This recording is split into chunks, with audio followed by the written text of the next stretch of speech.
Ahojte všetci pri ďalšej časti Dekadenta. A dnešná téma bude veľmi otravná. Bude to kyanid. A čo vieme o kyanide? Je to jed, veľmi prudký jed. A to je tak všetko, čo o tom ja viem. Maťo, vieš o tom niečo viac? No ja by som začal s tým, že kyanid sa používa na označenie jednak prchavej kvapaliny, čo je kyanovodík. To je veľmi jednoduchá molekula, ktorá sa skladá z jedného vodíka, jedného uhlíka a jedného dusíka. Ale taktiež sa kyanidy hovorí soliam tej kyseliny. A to sú väčšinou nie kvapaliny, ale obvykle nejaké kryštalické látky. Všeobecne taká najznámejšia soľ kyanovodíka je cyankály, takže kyanid draselný. V čistej forme je ten kyanovodík relatívne nová látka. On bol objavený až na konci 18. storočia. Objavil ho švédsky chemik Carl Scheele. Ale ten proces, ktorým ho získal, tak bol relatívne zložitý. Takže on ešte ďalších niekoľko desaťročí nebol úplne bežne vyrábaný, nebol úplne bežne dostupný. Ale potom na začiatku 19. storočia niekto objavil jednoduchší spôsob, ako tú látku vyrobiť. A to bolo tým, že zahrieval pigment pruská modra. Mhm. Tá pruská modra sama o sebe je veľmi zaujímavá látka. Ju vyrobili niekedy v 18. storočí prvýkrát nemeckí alchymisti. Vyrobili ju z hovädzej krvi a odvtedy si získala obrovskú popularitu v maliarstve. Ona má veľa výhod. Je lacná, dá sa jednoducho vyrobiť, je netoxická a tým pádom aj veľa takých známych, napríklad impresionistických maliarov, alebo aj známy japonský drevorit Veľká vlna. Tak tá je tiež namaľovaná vlastne tou pruskou modrou. A používa sa ešte? Áno, dodnes sa veľa používa, ako vravím, má veľa výhod, takže dodnes je populárna. Ona sa dokonca používa nie iba v maliarstve, ale používa sa aj v medicíne. My už sme to spomínali v časti o ťažkých kovoch. Ona totiž dokáže niektoré tie ťažké kovy, napríklad ortuť, vychytať v organizme. Takže ona sa používa ako protijed. Dostane človek normálne ako perorálne dávku toho pigmentu. No kvôli tomu, že sa ten kyanovodík vyrábal z tej pruskej modrej, tak sa mu hovorilo aj pruská kyselina, dnes sa mu tak hovorí, a nemecký má názov Blausäure, takže modrá kyselina. Napriek tomu, že on sám o sebe je bezfarebný, tak kvôli tomu pôvodu. Ono aj samotný ten výraz kyanid tak pochádza od tej farby, lebo kyanos je po grécky tmavomodrá, čo ako zodpovedá odtieňu tej pruskej modrej. Zatiaľ, čo v angličtine sa tiež používa výraz cyan, ale to je úplne iný odtieň, ktorý je oveľa svetlejší než tá pruská modrá. Ako si spomínal na začiatku, tak kyanidy sú extrémne toxické, to je taká ich základná charakteristika. A je to kvôli tomu, že zastavujú bunečné dýchanie.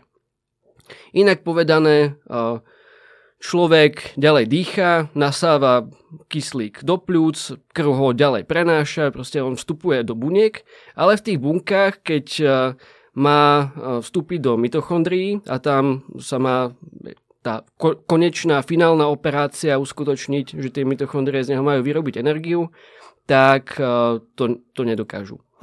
Tak wow, to som nevedel, že tak funguje a to by som o tom chcel vedieť viac. Takže ak to chápem správne, tak mitochondrie prijímajú kyslík cez krv, respektíve cez tie červené krvinky, ale ten kyanovodík sa naviaže na tie mitochondrie a tým pádom nevie pojať proste ten kyslík? V podstate máš pravdu, no v mitochondrii je jedna látka, je to enzym, ktorý sa volá cytochrom oxidáza C. A keby som mal veľmi zjednodušene popísať, že čo ona robí, tak vlastne spája kyslík s vodíkmi a vytvára tak vodu. A pri tej reakcii vzniká energia a tá energia poháňa celú bunku, vlastne celý organizmus. Kyanid vyradí ten enzym z činnosti, nefunguje to ďalej, energia sa prestane vyrábať a bunky začnú umierať. Čo vedie teda k tomu, že pri nejakých malých dávkach nastupujú také ako nešpecifické pomerne symptómy tej otravy, nejaké bolesti hlavy, bušenie srdca, potom pri vyšších dávkach ako začne byť človeku zlé, začne zvracať, pri ešte vyšších dávkach sú to nejaké krče a keď dostane do seba dosť vysokú dávku, tak umrie v zásade na zástavu srdca. Tie príznaky nastupujú rýchlo, do niekoľkých minút. U toho kyanovodíka je to teda rýchlejšie než u tých solí. A odkedy sa tie príznaky objavia, tak veľmi rýchlo človek umre. Môže to prežiť s tým, že aj keď to prežije, tak častokrát vlastne obete tej otravy majú nejaké dlhodobé následky, ktoré sú obvykle neurologické, lebo ten kyanid je najtoxickejší pre nervy. Takže vlastne on spraví to, že odumrú nejaké nervy kvôli nedostatku kyslíku? Záleží to od dávky. Pri dosť veľkej dávke môžu aj odumrieť, pri nejakých nižších dávkach ich to poškodí. Existuje aj chronická otrava, ktorá je spôsobená dlhodobým príjmom malých dávok, ktorá je paradoxne známa výrazne dlhšie než ten samotný kyanid, hoci sa nevedelo o tom, že čo tú otravu spôsobuje. Je to kvôli tomu, že zlučeniny kyanovodíku sú v prírode veľmi bežné. On sa vyskytuje v rastlinách vo forme tzv. Kyanogénnych glykozidov. To je vlastne kombinácia kyanovodíka s cukrom v jednej molekule. Tá rastlina to vyrába na obranu proti bylinožravcom, plesňam, baktériám a podobne. Keď niečo naruší, to je pletivo, tak sa začne z toho pletiva uvoľňovať ten plynný kyanovodík, ten prchavý. Je to vo veľa rastlinách, úplne typické je to pre čeľaď ružovité, takže to sú také naše bežné ovocia, v podstate marhule, čerešne, jablka, mandle. Rúže? V tých tiež trošku. Inak sa to ešte vyskytuje v čiernej baze napríklad, kvôli tomu by sa nemali jesť surové tie plody bazové, alebo aj v ľanových semienkach sú nejaké stopy, ako tých kyanogénnych glykozidov. Čo je ale úplne typický zdroj tohto, tak je rastlina, ktorá sa volá maniok, z ktorého sa vyrába tapioka. Je to reálne jedna z najtoxickejších potravín na svete, napriek tomu, že je ako masívne konzumovaná. A robí sa z neho napríklad aj bubble tea. Počkaj, takže ma môže bubble tea zabiť? Nemôže, z dvoch dôvodov. Jednak tá otrava nastáva iba vtedy, keď poprvé sa použije horká varianta toho manioku, ktorý sa bežne do Európy nevozí. A po druhé, keď ten maniok nie je spracovaný poriadne. Oni ho musia máčať vo vode a tým, že vlastne je ten kyanid rozpustný, tak oni ho z toho dostanú. A keď to spracujú už na tú tapioku, tak už je ho tam fakt máličko. Ešte prípadne sa môže stať, napríklad keď je nejaké výrazné sucho, tak vtedy tie rastliny majú v sebe toho kyanidu viacej. Takže oni to máčajú síce ako vždy, ale nestačí to. Proste. No, každopádne takýto maniok sa do Európy nedostane. A ono na to, aby si vyrobil vlastne tie guličky v tom bubble tea, tak sa to ešte musí ďalej spracovávať a to už je ten proces, už je to tak ďaleko od tej pôvodnej rastliny, že tam už ten kyanid naozaj nie je prakticky žiadny. Tie kyanogénne glykozidy už sú preč. Druhá vec je, že aj keby človek s dobrou výživou zjedol tú horkú variantu a zle spracovanú, tak sa mu z toho zrejme veľa nestane. Lebo niektoré aminokyseliny, čo máme v potrave, keď máme dobrý zdroj bielkovín v potrave, tak dokážu ten kyanovodík do nejakej miery zneškodniť. A ak si podvyživený a ak tie bielkoviny proste nekonzumuješ, tak ti stačí oveľa nižšia dávka. Aby si sa otrávil. Preto typicky tá otrava hrozí najmä nejakým podvyživeným deťom v Afrike napríklad. Tam je hlavný problém to, že oni častokrát nejedia prakticky nič iné, iba tú tapioku. A ešte sa bežne stáva, že je to tá tapioka vlastne, ktorá rastla v nejakom suchu, nekvalitná proste a zle spracovaná. Keď to majú takto, vlastne žijú iba na takejto diete, tak sa u nich môže objaviť choroba, ktorej sa hovorí konzo. Je to viac menej nervová choroba. Je to vlastne tá chronická otrava kyanovodíkom, ktorú som spomínal predtým. Ona typicky spôsobuje paralytické krče v nohách. Deti majú problémy s chôdzou. Typická je chôdza ako keby po špičkách. Ako keby proste sa im skrátilo lítko. A keď je tá otrava dosť závažná, tak úplne stratia funkciu tých nôh. Takže potom už sa iba plazia. Pri veľmi vážnych otravách tak majú aj problémy so zrakom, môžu oslepnúť z toho s rečou a podobne. Nervové. Áno, nervové. Na západe sa toto ale prakticky vôbec nevyskytuje. Ono nie, že v Európe by si sa nemohol otráviť kyanovodíkom, občas sa to stáva. Dá sa povedať, že vo vyspelých krajinách je úplne typická inhalačná otrava.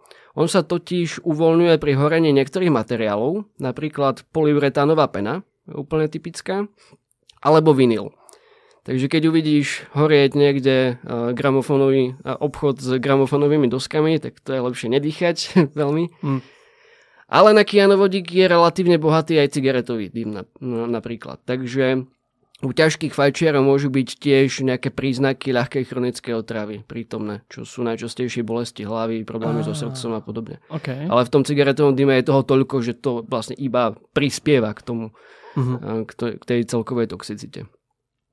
Čo sa ale občas stáva tiež, tak je, že sa ľudia neúmyselne otrávia výživovými doplnkami. Taká klasika je prípravok, ktorý sa volá vitamín B17. Dá sa to normálne kúpiť ešte stále aj v lekárni. Je to teda látka, ktorá sa oficiálne volá amygdalín. Prirodzene sa vyskytuje v marhuľových jadrách napríklad, alebo v niektorých variantách mandlí. Ono sa občas stáva, že sa niekto otrávi aj tými marhuľovými jadrami, lebo oni vyzerajú relatívne nevinne, ale v skutočnosti sú toxické celkom dosť. A sú súčasťou nejakých tradičných čínskych receptov. Reálne pre dospelého človeka je toxická dávka nejakých 20. S tým, že keď ich zješ 20, toho vnútra, mäkkého z tej kôstky, tak už máš problém. A pre dieťa je to zhruba len 5. Takže nie je to dobrý nápad veľmi ich jesť.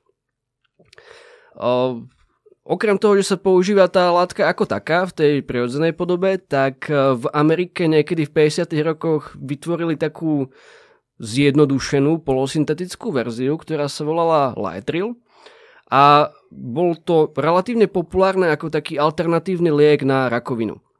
Získalo si to dosť veľkú kontroverziu potom, ako sa niektorí ľudia otrávili, až to v 80. rokoch FDA, vlastne úrad, ktorý má na starosti kontrolu liekov, tak to zakázal. Čo je ale zaujímavé, tak tá B17 sa v Európe predáva stále.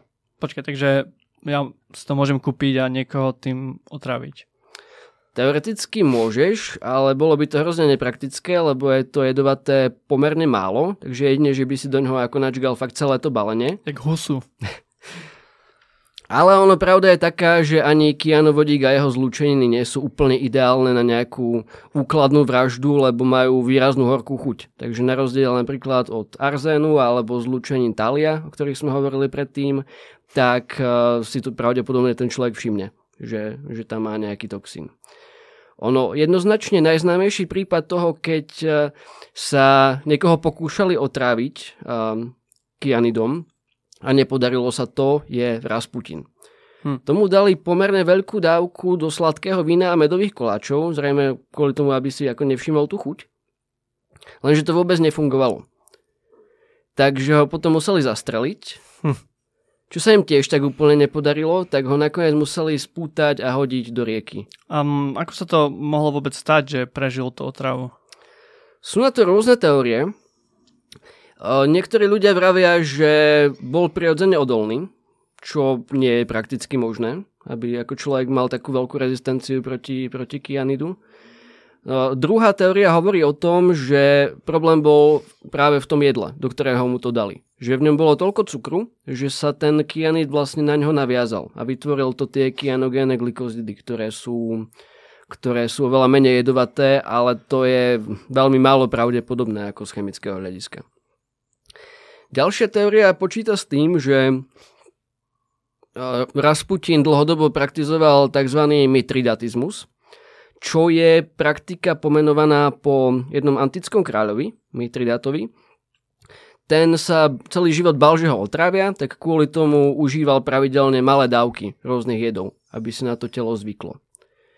Čo je vec, ktorá síce u niektorých jedov naozaj môže fungovať, ale u kyanidu by to nefungovalo. Tam proste, keby si človek dával pravidelne malé dávky, tak akurát tak z toho dostane tú chronickú otravu. Takže reálne ako najpravdepodobnejšie vysvetlenie príde to, že to nebol to kvalitný jed. Zrejme. Takže dostal kvalitné bubble tea. Čo ak, ale vedel, že ho chcú otraviť a mal pri sebe nejaký protijed. Je to extrémne nepravdepodobné, ale úplne vylúčiť sa to nedá, lebo prvý protijed, ktorý ale nie je nejak úplne špecifický a je relatívne málo účinný, tak objavili už 60 rokov predtým, ako sa ho pokúsili zabiť. My sme o tom protijede už tiež hovorili, v časti o trhavinách je to amylnitrid, ktorý sa neskôr stal známym aj pod pouličným názvom poppers. To je také okysličovadlo v podstate. Dnes máme ale tých protijedov k dispozícii oveľa viac. Najčastejšie sa používa injekčný hydroxykobalamín, ktorý s tým kyanovodíkom v tele reaguje a vytvára kyanokobalamín, čo je vlastne vitamín B12.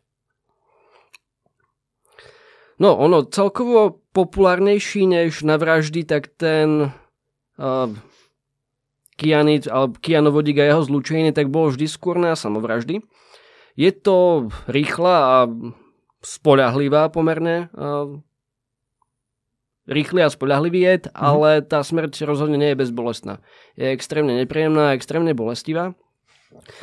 Známy prípad takej samovraždy tak bol napríklad Alan Turing, čo bol geniálny matematik britský, otec informatiky, v podstate cez druhú svetovú vojnu rozlúštil kód Enigma, čím pomohol vlastne Británii poraziť Nemecko, ale bol to homosexuál a po vojne sa kvôli tomu dostal do problémov, bol odsúdený na chemickú kastráciu, čo niesol veľmi ťažko, takže sa rozhodol zabiť údajne, nie je to úplne potvrdené, ale si pichol ten kyanovodík, tú čistú prúskú kyselinu do jablka. On mal byť údajne veľký fanúšik Snehulienky od Disneyho. A je fakt, že keď ho našli potom mŕtvého, tak našli vedľa neho tiež polozjedené jablko, ale nikdy ho nikto netestoval. Ono fakt je aj, že by to išlo dosť ťažko, lebo ten kyanovodík je prchavý, takže stačí, že prejde niekoľko hodín a už je ho ako ťažko detekovať a zároveň, ako som spomínal, tak jablko je rastlina, v ktorej nejaké stopové množstvá sa ako vyskytujú prirodzene. Taká tiež celkom známa pre zmenu hromadná samovražda, aj keď je to tak na hranici medzi hromadnou samovraždou a vraždou, bola sekta Chrám ľudu. To bola sekta pôvodom z Ameriky, ale oni sa v určitom bode svojej existencie rozhodli odsťahovať do juhoamerického pralesa. Áno, tá je známa, no. O tom je veľa dokumentov, odporúčam. Tak, a prišla potom za nimi inšpekcia, tá nedopadla dobre, oni zastrelili jednoho amerického senátora, čo sa tam prišiel pozrieť. Ten ich vodca, Jim Jones, tak spanikáril a zľakol sa, že príde po nich armáda, tak nariadil všetkým vrátane detí vypiť hroznovú limonádu so zmesou 6 sedatív, čo by zrejme samotná tá zmes tých 6 sedatív ako stačila na to, aby ich to zabilo, ale pre istotu tam ešte pridal aj nejakú formu kyanidu. Bavíme sa o 918 ľuďoch, ktorí takto umreli. Keď už hovoríš o takom počte, tak použil sa niekedy kyanid ako chemická zbraň? Áno. Kyanovodík sa používal v prvej svetovej vojne. Bol ale dosť nevýhodný, lebo bol ľahší ako vzduch. Takže sa rýchlo vyparoval. V porovnaní napríklad s iperitom alebo fosgénom, ktoré sa používali bežne, tak mal oveľa horšie proste technologické vlastnosti. To boli ťažké plyny, ktoré sa dlho držali dole pri zemi. Takže ho prestali potom používať. Ale zase na druhej strane tak úplne na ňoho armády nezanevrali. Dokonca ešte aj americká armáda s ním tak trochu počítala v druhej svetovej vojne. Oni totiž mali alternatívny plán na porážku Japonska, keby sa nepodarila atomová bomba. Tak mali operáciu, ktorá sa volala Downfall. Čo je po anglicky pád. No. A tá teda počítala s použitím rôznych bojových plynov, že ich vybombardujú ako chemickými zbraňami. Ale nerealizovalo sa to nikdy. Jednoznačne najznámejšie vojenské použitie tak bolo na vyvražďovanie v koncentračných táboroch určite, kde sa používala látka známa ako cyklón B. To B v tom názve znamená Blausäure, takže to je ten nemecký názov pre kyanovodík. Ono to samé o sebe, ale nie je tekutina ani plyn, je to kryštalická látka. Sú to také granule z nejakej inertnej, nereaktívnej čohosi. Inertnej? No, nereaktívnej. No a do toho je napustený ten kyanovodík. Takže keď sa to dostane do kontaktu so vzduchom, tak sa z toho ten kyanovodík začne vylučovať. Čo som fakt netušil, je, že ten cyklón B sa vyrábal až do roku 2015. Vyrábal sa v Česku, v podniku Draslovka Kolín. Akurát sa tam vyrábal pod iným názvom ako uragán D2. Ono to totiž aj pôvodne, ten cyklón B bol insekticíd, určený na zabíjanie hmyzu, viac menej. Čo je celkom zaujímavé, tak existoval aj cyklón A. Ono sa to pôvodne volalo iba cyklón. Ako som spomínal, tak to B nie je poradové písmeno, ale znamená to vlastne iba označenie toho kyanidu samotného. Ale ten cyklón, keď už mali cyklón B, tak tomu potom druhému začali hovoriť cyklón A, aby bolo jasné, že ten bol predtým. Aha. Reálne tú látku vyvinuli ešte pred prvou svetovou vojnou. Vyvinuli ju úrad, ktorý sa volal Deutsche Gesellschaft für Schädlingsbekämpfung. Mal skratku DGESH. Bol to vlastne úrad pre kontrolu škodcov.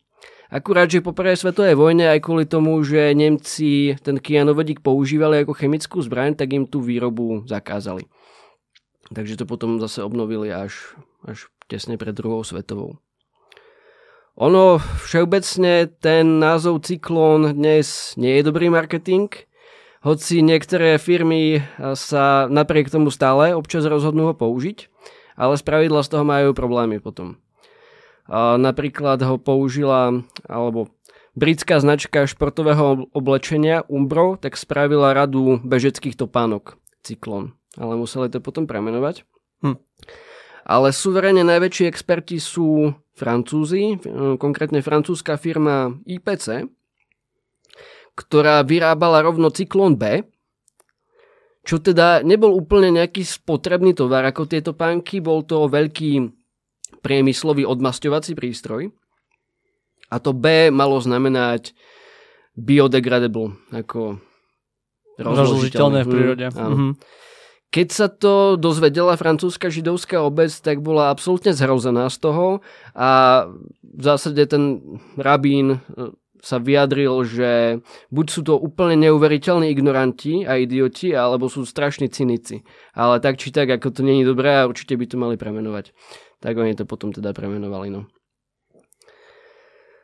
No ale reálne tie plynové komory s niečím podobným tak nepoužívali iba nacisti v Nemecku, ale relatívne donedávna sa to používalo aj v USA na popravy.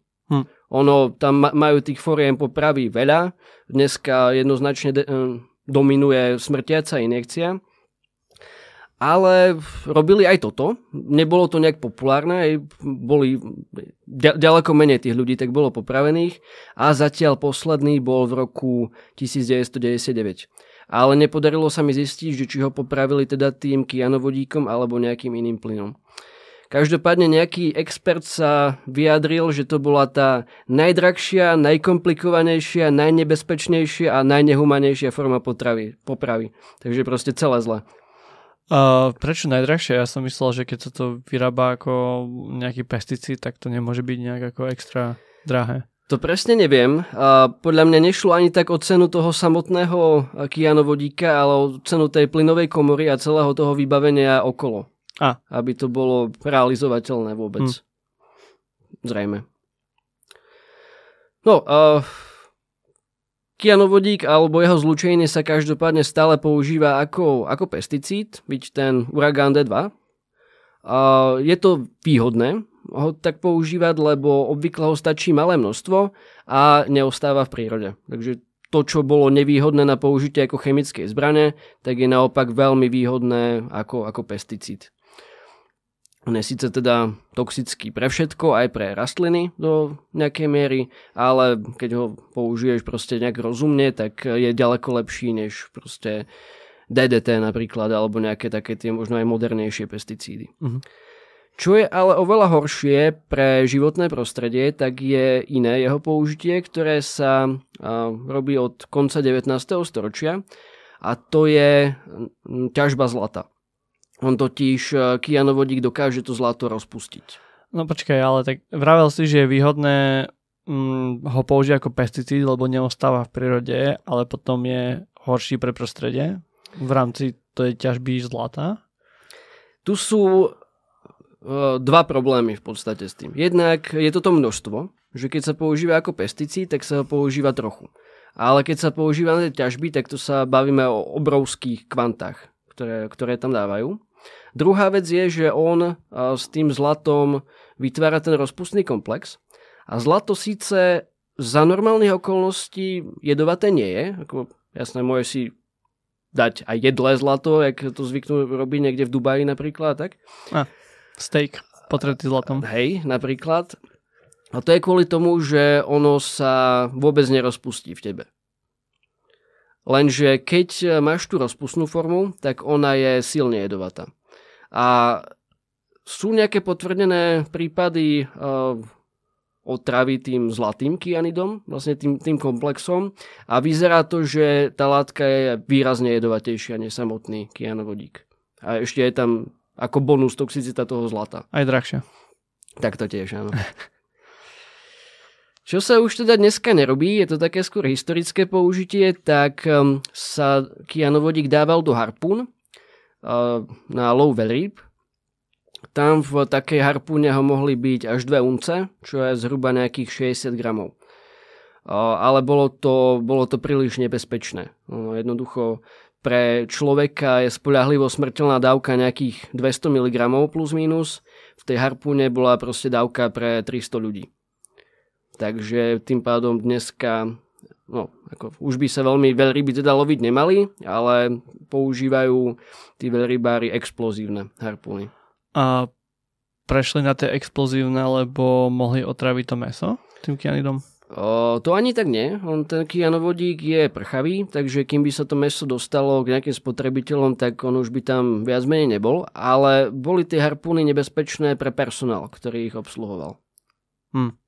A je kyanid nebezpečný v zmysle, že je len toxický, alebo vie aj poleptať? Lebo vo filme Skyfall, James Bond, hlavný zloduch mal poškodenú čelusť z kyanidovej kapsle. Akože ju skúsol, prežil to, ale skarifikovalo ho to.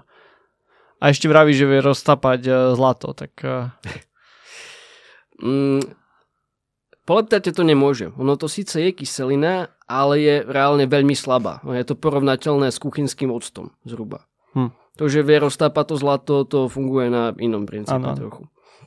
Tá scéna z toho filmu sa teda nezakladá na pravde, ale fakt je, že samotné tie kapsle áno, tie boli veľmi populárne medzi nacistami napríklad a oni celkom bežne, hlavne tí vyššie postavení dôstojníci, tak nosili jednu takú tú kapslu v dutom zube.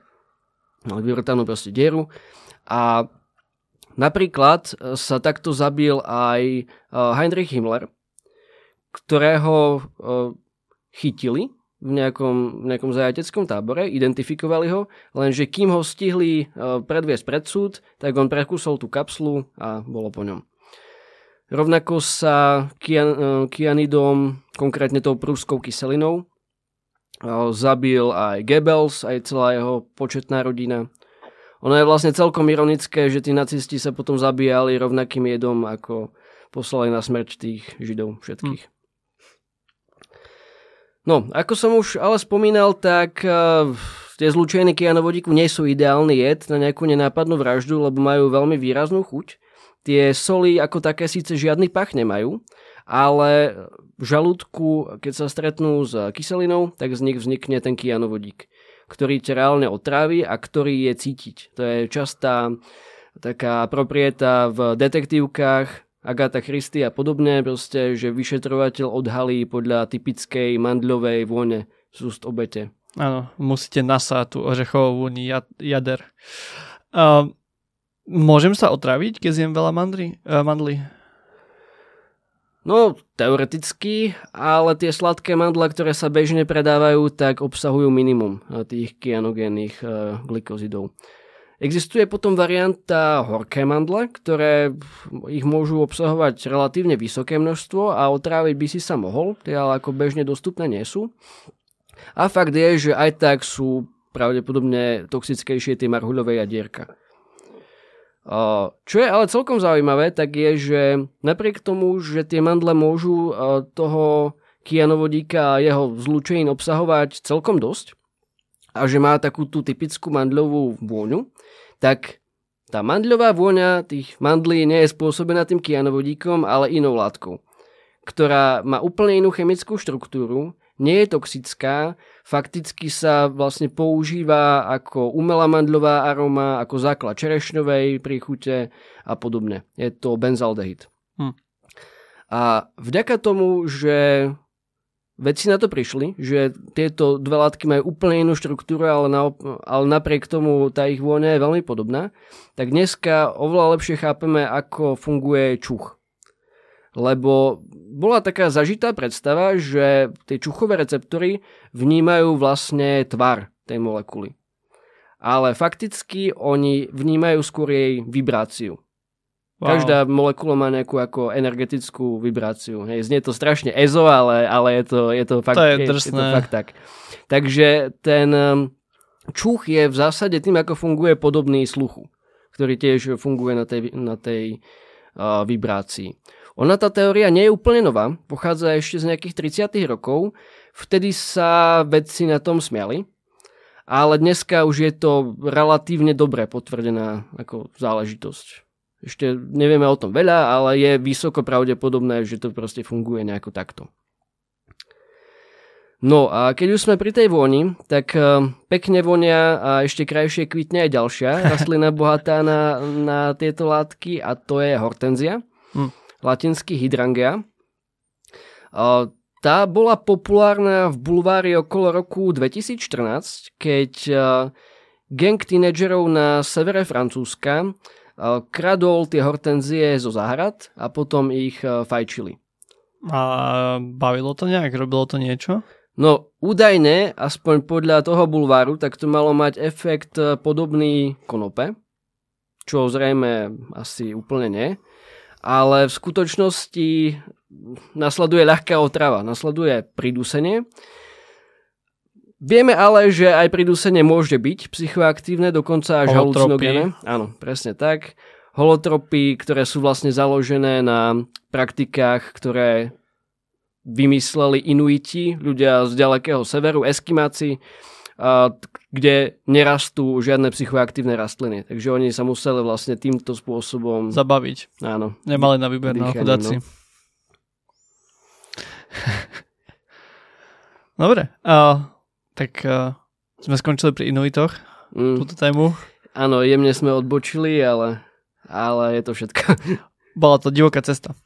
Dobre, tak sme radi, že ste nás počúvali túto časť a nalaďte si nás aj na budúcu, ktorá bude určite tiež veľmi zaujímavá. Tak majte sa pekne a do počutia. Dovidenia. Dovidenia. Čau, čau.